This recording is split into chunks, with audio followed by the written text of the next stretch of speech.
Course है, ये course आप उन लोगों के लिए डिजाइन किया गया है जिन लोगों को थोड़ा बहुत भी इंटरेस्ट है एस्ट्रोलॉजी में, और या फिर वो समझना चाहते हैं, अपना खुद का चार्ट देखना चाहते हैं, and they want to pursue this divine knowledge as a employment source, right? So इस कोर्स के अंदर हम बेसिक्स से स्टार्ट करेंगे और हम समझेंगे कि यहाँ पे किस तरीके से आपकी प्लैनेटरी पोजीशंस आपको डिफरेंट एरियाज में अफेक्ट करती हैं। सो इवोल्यूशन अगर देखते हैं कि कहाँ से इसके साक्ष्य मिलते हैं, लेटेस्ट हम लास्ट अगर हिस्ट्री में जाकर के देखते हैं तो जो वेद है, ज्योतिष को ना वेद का पार्ट कहा गया है। 4 वेद हैं। अब ये 4 वेद हैं, ऋग्वेद, यजुर्वेद, अथर्ववेद और सामवेद, ठीक है? 4 वेदों के 6 पार्ट हैं, 6 लिम्स हैं। अब वो 6 लिम्स के अंदर ज्योतिष जो है उसको आई कहा गया है। सो ज्योतिष को हम आई ऑफ गॉड भी कहते हैं एंड गॉड ऑफ लाइट भी कहते हैं। ये पर्पस क्या है ज्योतिष का, एस्ट्रोलॉजी का गाइडेंस लेना। अब यहाँ पे हम एस्ट्रोलॉजी के अंदर क्या चीज देखते हैं, एस्ट्रोलॉजी की भी 3 डिफरेंट पार्ट्स में हमने इसको आगे डिफरेंशिएट किया गया है। जो पुराने ऋषि मुनि हुआ करते थे, दे वर scientist, so it is purely a science, I'll say, it's super science, not only science but super science, which is going to work with your common sense and the calculation part. तो अब ज्योतिष के अंदर अगर हम ज्योतिष को 3 major भाग के अंदर डिवाइड करते हैं, वो ज्योतिष को 3 लिम्स में हम डिवाइड कर रहे हैं। तो पहला जो पार्ट है वो डील करता है सिद्धांत के अंदर। सिद्धांत के अंदर मैथमेटिकल कैलकुलेशंस होता है, जैसे चार्ट कैसे बनाना है। कैलकुलेशन का जो पार्ट है ना, वो मैथमेटिक्स वाला जो पार्ट आता है वो हमारा सिद्धांत का पार्ट है, जिसमें हम स्पीड, साइज, सनराइज कब हो रहा है, कब मतलब किस तरीके से ये प्लैनेटरी पोजीशंस के ट्रांजिट्स हो रहे हैं, ऑर्बिट्स क्या है, कैलकुलेशन हो गए, युग जो है 4 युगों का जो डिस्क्रिप्शन हुआ है कि एक युग कब खत्म हो रहा है। So study of time and calculation is the first part which is called Siddhanta. Second part deal with Samhita. तो संहिता क्या है, ये थ्योरी है। अब ये वो थ्योरी है जो कि मुंडेन एस्ट्रोलॉजी की बात करती है। संहिता के अंदर आप इसको कह सकते हो ओवरऑल जो वेदर फोरकास्ट होता है, ठीक है, कि कोई बोलते हैं ना भूकंप आने वाला है, और या ये इस तरीके से जो मुंडेन लेवल पे, वर्ल्ड लेवल पे जो प्रिडिक्शंस होते हैं, जो स्टडी होती है, वो संहिता का पार्ट है। Natural calamities. और जो तीसरा पार्ट है वो है होरास्कंद। होरास्कंद, अब Horaskandha, this is what we are going to study here. Horaskandha के अंदर क्या होता है कि वो, अब ये जो जितने भी प्लैनेटरी पोजीशंस हैं, प्लैनेट्स यूनिवर्स में सब ट्रांजिट कर रहे हैं, उसका एक नेटिव पे क्या इफेक्ट पड़ेगा, उसकी लाइफ को किस तरीके से अफेक्ट करने वाला है, उसके एनालिसिस हम कैसे करेंगे। When you are born at that point of time, that is the first major event that happened in your life. तो उस पर्टिकुलर टाइम से हमारा कैलकुलेशन स्टार्ट होता है, एंड जो वैदिक एस्ट्रोलॉजी के अंदर हम चार्ट इंटरप्रिटेशन करते हैं, ये बेसिकली स्क्रीनशॉट होता है उस टाइम का जिस टाइम पे आप पैदा होते हो स्काई के अंदर, कि कौन सा प्लैनेट किस डायरेक्शन में है, किस ज़ोडिएक के अंदर है। तो वो एक स्नैपशॉट होता है, वो snap through out the life के बारे में डिफरेंट एरियाज के अंदर, कि कब आपका राइज आएगा, कब आपका फॉल आएगा। This is what you are going to study in Vedic astrology, ठीक है? तो वो नेटल चार्ट जो होता है वो आपके बर्थ के टाइम का स्नैपशॉट या स्क्रीनशॉट कह सकते हो स्काई का। अब उसको आप स्क्वायर फॉर्म में अलग-अलग रीजन्स में ना अलग-अलग तरीके से उसका स्टडी होता है। साउथ के अंदर, साउथ इंडियन फॉर्मेट के अंदर we are going to discuss कि फॉर्मेट क्या है उसका, और नॉर्थ इंडियन में किस तरीके का डिफरेंशिएशन क्या है और आप कैसे चार्ट बनाओगे। और उससे पहले कि बेसिक्स चीज़ें क्या हैं जो एस्ट्रोलॉजी में जब आप स्टडी करते हो, तो जो चीज़ आपको पता होनी चाहिए, या जार्गन्स की बात करूँ मैं, ठीक है? जैसे हम नवग्रह की भी बात कर रहे थे, प्लैनेट्स हो गया, कॉन्स्टेलेशन हो गया, कॉन्स्टेलेशन नक्षत्र। सो जो अर्थ है, अर्थ रिवॉल्व कर रही है सन के अराउंड। तो 360 डिग्री का एक सर्कुलर मोशन में जा रही है ना स्फेरिक। जब इसको डिवाइड करोगे तो यू विल फाइंड कि it is divided into 12 equal parts which is called as zodiac, right? इस पे अगर हम आते हैं इधर, तो जो सन है, सन आपकी सोल को सिग्निफाई करता है, ठीक है? कि आपका सोल क्या है, this is Chandra is going to measure your mental state, कि कोई भी सिचुएशन आपकी लाइफ में हो रही है, आपका मेंटल प्लेन क्या है, आपका बिहेवियर क्या है, ठीक है? हो सकता है कि दो लोग एक घर में पैदा हुए हैं या एक टाइम पे पैदा हुए हैं, बट दोनों का जो रिएक्ट करने का तरीका है ना, वो बहुत डिफरेंट है। एक जैसी परवरिश मिल रही है, सारी चीजें सिमिलर होने के बाद में भी एक फैमिली के अंदर दो लोगों का जो एक मेंटल, एक इंट्रोवर्ट एक्सट्रोवर्ट जो पर्सनालिटीज होती है ना, वो पर्सनालिटीज आप कैसे रिएक्ट करोगे मेंटली, आपके साथ में अच्छा हो रहा है, बुरा हो रहा है, आप उसको कैसे डील करने वाले हो, इमोशंस वाला जो पार्ट है, वो मून होता है, आपका कंफर्ट शो करता है। Mars is basically energy. अब मार्स का काम है किसी भी चीज को इनिशिएट करने का। एनर्जी किस लिए यूटिलाइज होती है? स्टार्ट करने के लिए। तो this is said to be the army commander as well, because it's always ready. Mercury जो है वो आपके इंटेलेक्ट, इंटेलिजेंस को डेडिकेट किया गया। द वे यू कम्युनिकेट, आप कैसे बात कर रहे हो, ठीक है? आपका सोचने का, समझने का तरीका कितना है, आपका स्टडी क्या है, ये इंटेलेक्चुअल चीजें हैं, मरकरी से हम लोग देखेंगे। जुपिटर आपका विजडम है, and Jupiter is said to be guru of all these planets. So Jupiter is the most benefic planet. क्या ना, एक नेचर होता है बेनिफिक मैलेफिक, मतलब बेसिक। कुछ लोग बहुत सौम्य होते हैं, अगर हम इसको ह्यूमन बीइंग के पर्सनालिटी से कंपेयर करके चलते हैं, यू विल फाइंड कि कुछ लोग बहुत एरोगेंट होते हैं, बहुत प्राइडी होते हैं। अब ये जो लोग होते हैं ना, ये वो लोग होते हैं जिनका सन प्रोमिनेंट होता है। जिनका मून प्रोमिनेंट होगा, they are very emotional people, because moon आपका इमोशनल प्लेन को दिखा रहा है। जिनका मार्स स्ट्रांग होता है चार्ट के अंदर, ये वो होते हैं बहुत एग्रेसिव होते हैं हर चीज के अंदर ना, बहुत जल्दी जल्दी, मतलब कुछ भी आया थॉट एंड दिल इनिशिएट। अब मरकरी पीपल आर, किसी भी चीज की जड़ तक जाना, उसको स्टडी करना, it is said to be very perfectionist and multitaskers. जिन लोगों का मरकरी बहुत अच्छा होता है ना, they are very good traders, because it signify trading as well. Jupiter people are good with guidance, वो बहुत अच्छा गाइड कर सकते हैं। जिनका आप देखोगे कुछ लोग, वो भले ही वो टीचर्स नहीं है, मोस्टली जब जो टीचर के प्रोफेशन में जाते हैं, they are having prominent Jupiter. Prominent Venus people are into entertainment, because ये वीनस क्या है, कंफर्ट दिखा रहा है। कोई भी ऐसे काम में किसी ऐसे प्रोफेशन में है, या उसका नेचर ऐसा है कि उसको वो बहुत आराम पसंद है, या बहुत ज्यादा आराम करता है, हर चीज सुंदर संवरना, अच्छा दिखना, ये वीनस की क्वालिटीज है। सैटर्न है very hard working, very disciplined. At the same point of time her planet की एक नेगेटिव साइड भी है, एक पॉजिटिव साइड भी है। It's said to be very lazy too if it is negative in the chart. Rahu and Ketu are, Rahu amplify things. वो जिस भी, अब ये जो दो ग्रह है ना, राहु केतु, ये छाया ग्रह है। ये जिस भी प्लैनेट के साथ में जाते हैं, जिस भी राशि में जाएंगे, ये उसको एम्पलीफाई कर देंगे, उसकी तरह रिएक्ट करते हैं। राहु का नेचर जो है वो आपका सैटर्न से मिलता है, और जो केतु का नेचर है वो मंगल से मिलता है। वैदिक एस्ट्रोलॉजी और वेस्टर्न एस्ट्रोलॉजी जो है, वेस्टर्न एस्ट्रोलॉजी स्पेसिफिकली जोडियक पे काम करता है। वैदिक एस्ट्रोलॉजी डीप डाउन सारी चीज की स्टडी करता है, आपका कि राशि क्या है, कॉन्स्टलेशन कितना है, प्लैनेट्स क्या है, आपका जो इम्यून सिस्टम है। This is Mars is going to signify it. Mercury, how you communicate. Mercury का पार्ट कम्युनिकेशन का है कि आप कैसे डील कर रहे हो, लोगों के साथ में कैसे रिएक्ट कर रहे हो, इंटरैक्ट कर रहे हो। जुपिटर का काम है विजडम का, कि आप अगर कोई चीज पढ़ रहे हो तो उसको समझ कैसे रहे हो आप। अ, एक सेम बुक को पढ़ने वाले दो लोग हैं, लेकिन उनका समझने का तरीका डिफरेंट होता है, राइट? सो ये डिफरेंट डिफरेंट प्लैनेट्स को ना डिफरेंट डिफरेंट एरिया के लिए, पार्ट्स के लिए डिवाइड किया है। तो अब यहाँ पे एरीज जो है, एरीज का जो लॉर्ड है वो है मार्स।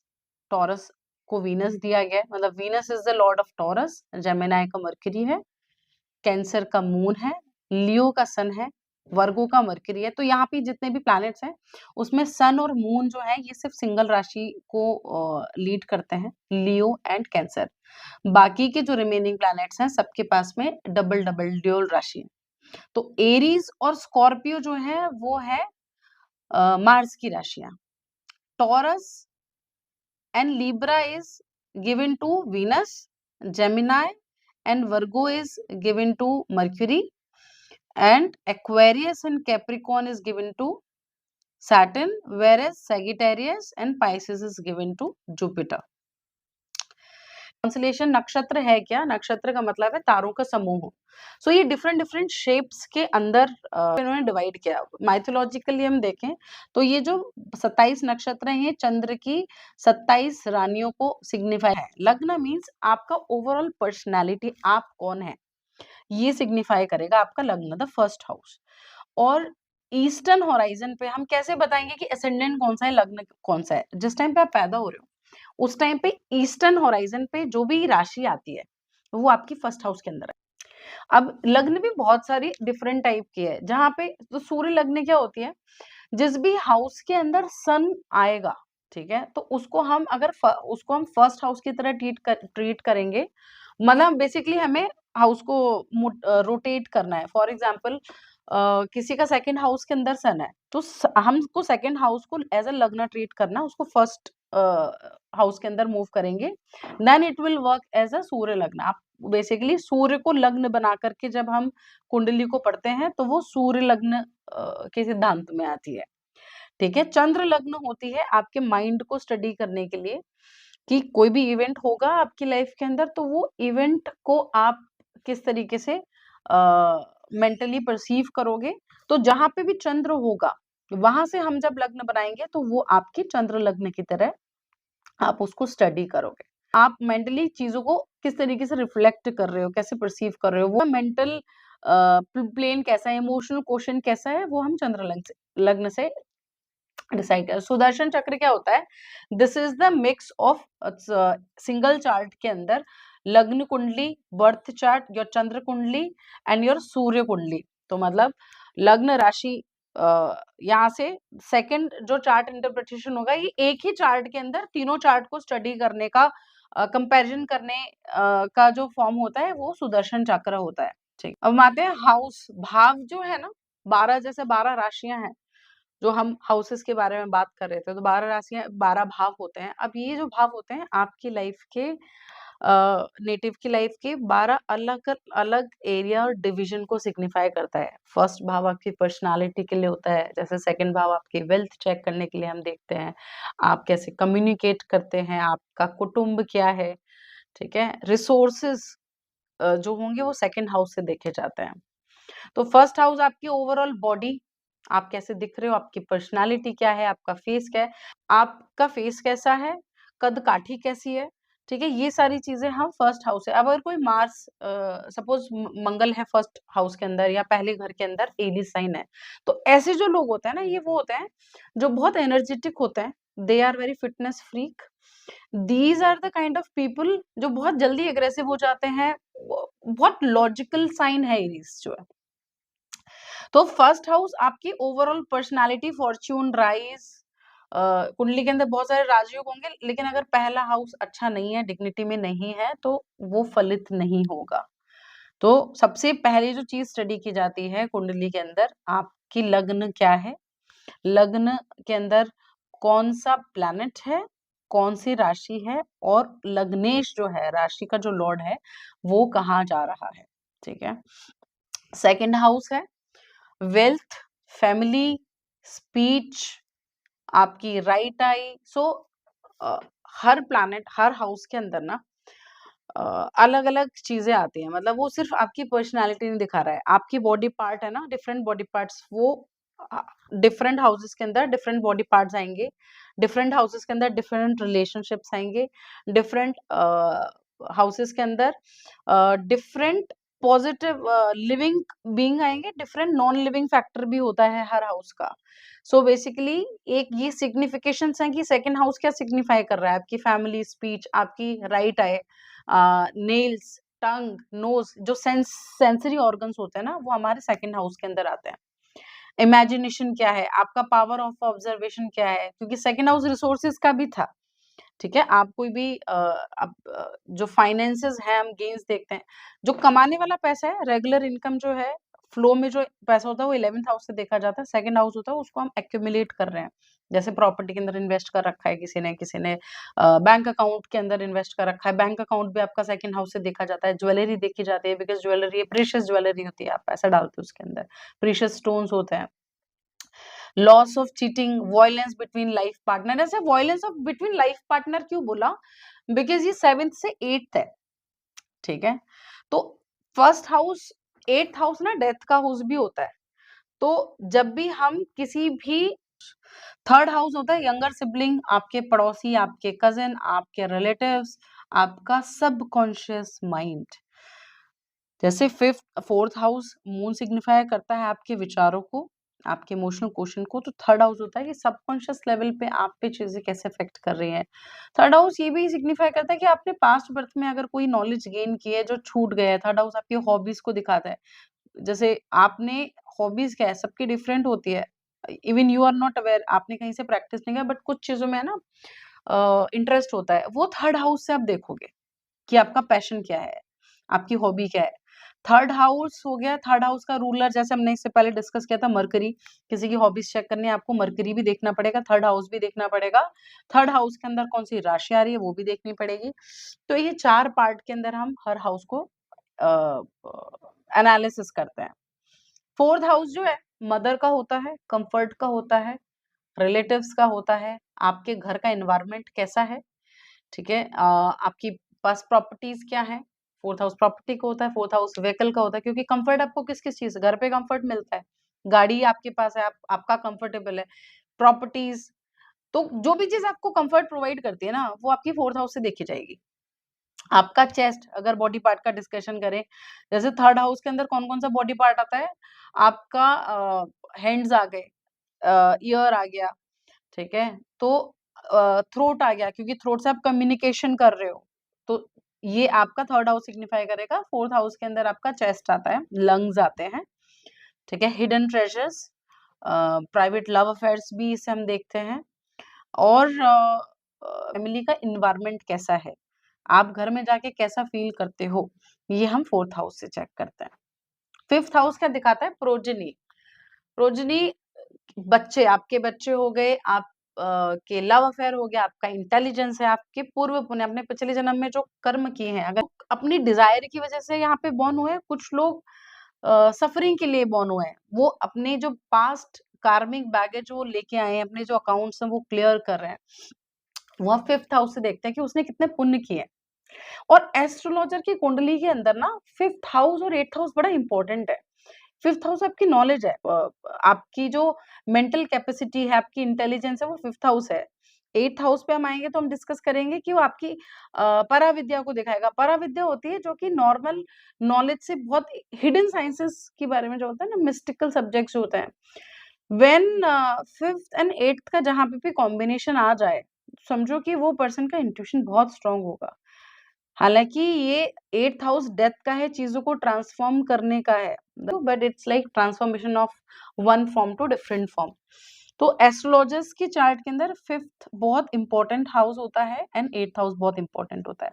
सिक्स्थ हाउस जो है वो रोग ऋण शत्रु, तो ये जो षड रिपु है वो आपकी सिक्स्थ हाउस से देखी जाती है। आपके कंपटीशन कैसा है, आपके कॉम्पिटिटर क्या है, आपका पेट्स जो हैं, आपके मैटरनल अंकल हो गए।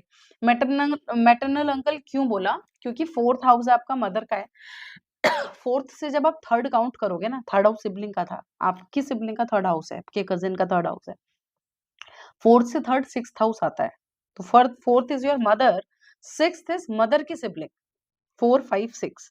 तो ये आपके मैटरनल आंट और अंकल को भी दिखाता है, आपकी एनिमीज को शो करता है, सर्विस को दिखाता है। नौकरी अगर किसी की देखनी है तो सिक्स्थ हाउस, बेसिकली आप, ये बहुत कार्मिक हाउस है सिक्स्थ हाउस, कि आप इस बर्थ के अंदर किसी का भी डेब्ट्स कैसे रीपे करोगे, वो सिक्स्थ हाउस से देखोगे। सिक्स्थ हाउस का लॉर्ड जहां भी जिस भी हाउस में जाकर के बैठेगा, apart from six, suppose second में जा रहा है, तो मतलब आपको जो डेट्स देने हैं फाइनेंसेस के थ्रू अपनी फैमिली के लिए पे करना है। मैटरनल अंकल से आपको फाइनेंशियल गेन हो सकता है, क्योंकि सेकंड हाउस जो है वो फाइनेंसेस का है, गेन्स का है, रिसोर्सेज का है। सिक्स्थ हाउस मैटरनल अंकल का है, तो मैटर सिक्स्थ हाउस अगर सेकंड में जा रहे हो तो आपकी फैमिली के साथ डिस्प्यूट रहेगी। सेवेंथ हाउस आपके पार्टनर का होता है। आप जो हो पर्सनल, वो आपका फर्स्ट हाउस है, लेकिन आपका जो ऑपोजिट है, जो पर्सन आपको पूरा करने वाला है, वो हम सेवेंथ हाउस से देखेंगे। सेवेंथ हाउस आपकी स्टेटस का भी होता है। करेगा ओवरऑल रिलेशनशिप वाला जो पार्ट है ना, वो सेवेंथ हाउस के जिम्मे है। एक्चुअल पार्ट जो है वो एट्थ हाउस से सिग्निफाई करते हैं। लॉन्गिविटी देखी जाती है कि अगर आपको किसी का चेक करना है कि उसका हेल्थ कैसा है ओवरऑल, या कितना जिएगा, उसका अगर हम विचार करेंगे तो 8वें घर से करेंगे। किसी की एज कितनी रहेगी, किस तरीके से उसकी डेथ होती है, उसके सेक्सुअल ऑर्गन्स के बारे में, ऑब्स्टिकल क्या-क्या आ सकती है, एक्सीडेंट्स, ठीक है? 8th हाउस हिडन है, क्योंकि ये का 8th इनहेरिटेंस प्रॉपर्टी भी है। इनहेरिटेंस प्रॉपर्टी हो गया, आपके इन-लॉज़ भी हैं, 7th से 2nd है। आपका जो 2nd हाउस है, वो आपके फैमिली है, आपके गेन्स हैं, आपकी इनकम है। 8th हाउस, 7th हाउस आपके पार्टनर का था, 7th से 2nd 8th हाउस है। 8th हाउस से हम क्या-क्या देखेंगे, आपके जो पार्टनर है, वो पार्टनर का इनकम कैसा है, उसकी फैमिली कैसी है। अगर 8th हाउस खराब है, इसका मतलब आपकी इन-लॉ से नहीं पटेगी, ठीक है? एस्ट्रोलॉजी भी, ऑकल्ट भी सिग्निफाई करता है। ऐसी नॉलेज जो कि ओपन नहीं है, व्हिच इज़ हिडन, जहाँ पे आपको इंट्यूशन बेस्ड वर्क करना पड़ता है, वो 8th हाउस। अभी आपको गाइडेंस मिलती है, नहीं मिलती है, वो 9th हाउस से देखा जाता है। तो ये 9th हाउस फॉर्च्यून का है, आपके फादर का है, आपके रिलीजन का है। ओवरऑल आपका मॉरल कैरेक्टर कैसा रहेगा, वो 9th हाउस सिग्निफाई करता है। आपके ग्रैंड पेरेंट्स कैसे होंगे, वो 9th हाउस सिग्निफाई करेगा। Overall long journeys, spiritual journeys, जो पिलग्रिमेज है, वो भी 9th हाउस सिग्निफाई करता है, ठीक है? ग्रैंडसन, डिवोशन टुवर्ड्स एल्डर्स, तो बड़े लोगों का कितना आदर करोगे, आपका स्पिरिचुअली आप कितना इंक्लाइंड हो, या आपको ये देखना है कि सामने वाला का फेथ कैसा है, कि वो एजुकेशन कैसी है, तो वो 9th हाउस से सिग्निफाई करेगा। आपकी वाइफ पार्टनर का यंगर ब्रदर सिस्टर कहा गया है यहाँ पे। क्यों यंगर ब्रदर सिस्टर कहा गया है? 7th हाउस आपके पार्टनर का था, 7 से हम 3rd काउंट करेंगे, 7, 8, 9, तो 9th हाउस आपके पार्टनर का सिबलिंग हो गया, ठीक है? या आपके ब्रदर की वाइफ क्यों बोला इन्होंने? आपके सिबलिंग की वाइफ या स्पाउस की बोला। 3rd house is your sibling, जो हमने अभी डिस्कशन किया था। 3rd हाउस से जब 7th काउंट करोगे तो इट विल बी 9, ठीक है? 10th हाउस है वो ओवरऑल प्रोफेशन से ज़्यादा मैं कहूँगी आपके कर्मा को दिखाता है। आप जो कर्मा कर रहे हो, द वे यू वर्क, आपका ओवरऑल फेम क्या है, पावर, पोज़ीशन, अथॉरिटी, ओनर क्या है, सक्सेस, स्टेटस। सो ये 10th का जो लॉर्ड है कालपुरुष के अंदर, वो सैटर्न है। सैटर्न इज़ वेरी कार्मिक प्लैनेट। तो यहाँ पे जो ब्लेंड करोगे ना आप सिग्निफिकेशंस को, वो आप प्लैनेट और राशि के बेसिस पे ब्लेंडिंग की गई है। आपका रिलेशनशिप आपके सुपीरियर के साथ कैसा रहेगा, बॉस के साथ में आपकी कैसी बनेगी, बॉस से कम्युनिकेट कैसे करोगे, वो हम 10 से देखेंगे। 9th हाउस आपके बॉस का है। ऐसा कोई भी पर्सन जो आपको गाइडेंस प्रोवाइड करता है, वो 9th हाउस के अंदर आपके गुरु, आपके टीचर्स, ठीक है? जो मोस्टली टीचर्स होंगे उनका 9th हाउस का कनेक्शन बैठेगा 10th के साथ में, 2nd के साथ में, 11th के साथ में। 2nd इनकम का है, 9th नॉलेज का है। नॉलेज और 2nd हाउस कम्युनिकेशन का भी है। आप टीचर्स की कुंडलियाँ देखोगे ना तो समझ में आएगा आपको कि 9th का कनेक्शन 2nd के साथ में या 11th के साथ में है। कम्युनिकेट करने वाला काम है। कम्युनिकेट करके पैसा कमाना है, वो आपका 9th हाउस सिग्निफाई करेगा, ठीक है? और बाकी कम्युनिकेशन विद स्पिरिट्स भी कहा गया है। कम्युनिकेशन विद स्पिरिट्स जो डिफरेंट प्लेन पे रहने वाले एनर्जीज हैं, ठीक है? क्योंकि बहुत सारे डिफरेंट यूनिवर्सेस हैं, वो मल्टी डायमेंशनल यूनिवर्स के अंदर हम रह रहे हैं। सो जो डिफरेंट प्लेन पे हम स्पिरिट से, एनर्जी से, एंजल गाइड से बात करते हैं, वो भी हमारा 9th हाउस से सिग्निफाई करता है। जिनका 9th हाउस बहुत स्ट्रांग होता है, 9th लॉर्ड अच्छी पोजीशन पे होता है, ये वो लोग होते हैं जिनको डिवाइन गाइडेंस, या इतने कितने भी काम बेकार चल रहे हो, लेकिन एंड मोमेंट पे कहीं न कहीं से पर्सन को कोई ना कोई हेल्प मिल जाती है, अगर आपका 9th हाउस अच्छा होता है। 10th हाउस प्रोफेशन हो गया, गवर्नमेंट को भी सिग्निफाई करता है, गवर्नमेंट से रिकॉग्निशन को भी सिग्निफाई करता है, ठीक है? 11th हाउस है आपका गेन्स, क्योंकि 10th हाउस आपका कर्मा का था। ठीक है? और सेकंड हाउस गेन्स का होता है, तो 10th आप जो काम कर रहे हो, उससे आपको क्या गेन मिलेगा, वो हम 11th से चेक करेंगे। आपकी डिज़ायर को सिग्निफाई करता है 11th हाउस कि आपकी डिज़ायर्स क्या हैं, आपके दोस्त कैसे हैं, ठीक है? आपका बड़ा भाई कैसा है? तो थर्ड आपका यंगर सिबलिंग, अगर हम स्पेसिफिकली जैसे एक पर्सन की कुंडली से ना हम उसके पूरे परिवार की कुंडली देख सकते हैं। मदर की कुंडली देख सकते हैं, फादर की देख सकते हैं, सिबलिंग की देख सकते हैं।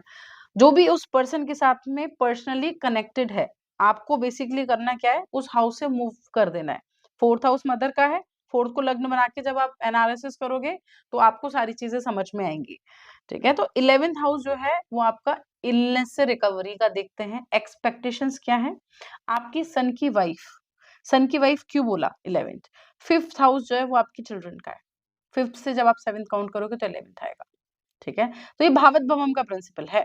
आपको लग्न आपको वो हाउस को मूव करके उसके बाद में चीज़ें चेक करनी है। 12th हाउस जो है, 12th हाउस होता है आइसोलेटेड जगह का, ठीक है? पनिशमेंट का, लॉ का, जो कोर्ट केसेस होते हैं 12th हाउस से देखे जाते हैं। एक्सपेंसेस का, आप क्या खर्च कर रहे हो, आपके स्लीप का, आपके बेडरूम का, आप जो चैरिटी कर रहे हो, ठीक है?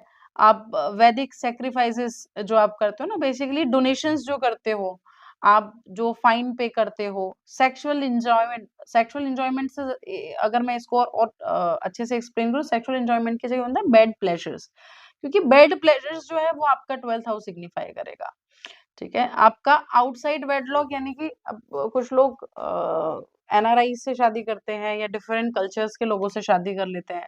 तो आपकी अगर आउटकास्ट किसी इंटर कम्युनिटी में मैरिज हो रही है, वो हम 12th हाउस से देखेंगे, आपके फॉरेन लैंड को देखेंगे, वो बेसिकली फॉरेन हाउस है। लग्ज़रीज़ से आप एन्जॉय, क्योंकि 12वीं राशि के अंदर 12th हाउस के अंदर वीनस एक्सॉल्ट होता है जाकर के, ठीक है? तो ये आपकी लग्ज़रीज़ को, और जो वीनस है वो भोगने का कारक है। Separation from own people, separation from own people क्यों बोला? क्योंकि ये आपका फॉरेन लैंड को भी सिग्निफाई कर रहा है। जब आप की फॉरेन लैंड पे जाते हो तो आप अपने लोगों से दूर हो जाते हो ना, तो हम वहाँ पे 12th हाउस को स्टडी करते हैं। अबैंडन्ड प्लेसेस जैसे मैंने बोला, ओल्ड एज होम हो गया, हॉस्पिटल हो गया, ठीक है? जेल हो गया, कोर्ट केसेस हो गए, सेटलमेंट इन फॉरेन हो गया, लॉन्ग जर्नीज़ हो गए, लॉन्ग ट्रैवल हो गए, ये 12th हाउस से हम लोग चेक करते हैं। तो जो डिफरेंट राशिज़ है ना, जैसे हमने अभी डिस्कस किया था राशिज़ के बारे में, बेसिक्स, राशि के नाम क्या है, उनके लॉर्ड क्या हैं। तो राशि अपने आप में ना एक पूरा एक एनर्जी है। बेसिकली अगर आपको ये देखना है कि अ, हाउसेस को, जैसे मैं अगर एक्सप्लेन करती हूँ, फर्स्ट हाउस आपकी पर्सनैलिटी है, तो फर्स्ट हाउस के अंदर जो ग्रह है, जो भी प्लैनेट बैठा है, वो प्लैनेट आपकी क्वालिटीज़ बताएगा। जो राशि है वो उस पर्टिकुलर सिचुएशन का एनवायरनमेंट बताता है कि कैसा एनवायरनमेंट है।